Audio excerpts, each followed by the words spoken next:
It was certainly the longest month ever. I feel like it was like 1,000 days long, and it feels like it's potentially going to stretch into February, as you say, with the shutdown. Hopefully, it's not going to last, but it's like deja vu all over again. With when I saw the headlines yesterday that the jobs report is going to be postponed, and the JOLTS data this morning is going to be postponed again. So here we go again. Hopefully, it won't last very long. Jennifer, what are you looking for here in terms of this U.S. economy here? By most measures, still in pretty solid shape here. What are the mileposts you're going to be looking for over the next several months? It's going to be all back down to jobs. We've actually been upgrading our growth forecast for the U.S. roughly about 2.5% on average over the last couple of years, 2025 and 2026.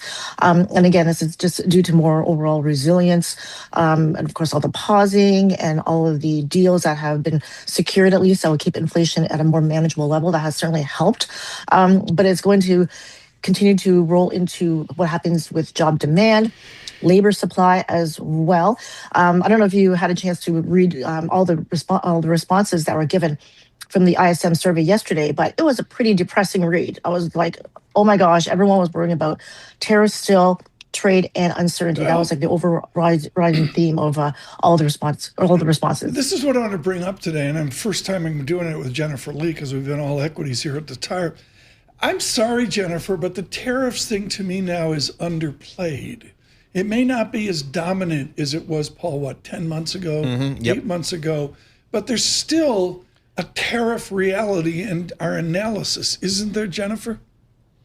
There is. So I think, quite frankly, I'm a bit more comfortable now than I was, say, on April 2nd of 2025, just given that the actual tariffs that we have seen put in place are actually a lot lower than they were when they were first threatened. However, as you say, this has not gone away. It's nothing has been signed completely yet. And even when they are, when there are memorandums of understanding, there is a threat that things can change very quickly. And we saw that happening in mid-January with the threat of a 10 to 25% tariff on those 8 European countries. That got pulled off. But then now, of course, with Canada, the USMCA deals, we're going to have to see how that pans out. And all of this impacts, obviously, a lot of companies in the U.S., a lot of the states, because Mexico and Canada are still the U.S.'s largest trading partners. Jennifer, what's your sense of this Federal Reserve here? We've the Fed held steady in January.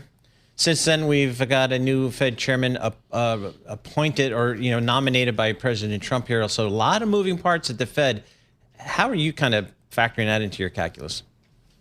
So I'll be very honest when I'm saying this. I really did not know what to think when Kevin Warsh was nominated. I mean, at least we know it was one of the Kevins, so that was the thing that we know for sure. But I thought it was interesting how the market sort of perceived him as being the least dovish out of all the nominees. And I was thinking, yes, he wants to, or at least in the past, he said he wants to reduce the balance sheet from the bloated levels, and that was one of the reasons why he quit his role on the Fed way back in the day, because the balance sheet of all the QEing. At the same time, you have to imagine that if he is the least dovish out of all of them, there's no way he would have been able to secure the support and the full support and full backing of President Trump. So we'll have to see how this goes. Whether or not he can pull it off, by the way, reducing the balance sheet at the same time, as at the same time he wants to lower rates at the short end. Whether or not he can achieve that. That remains to be seen. And by the way, we still have to wait for him to go through his testimony and his confirmation with the Senate Banking Committee, because we know that a couple of key players are unwilling to even entertain this idea until all the legalities surrounding the Fed's renovation costs have been put to bed.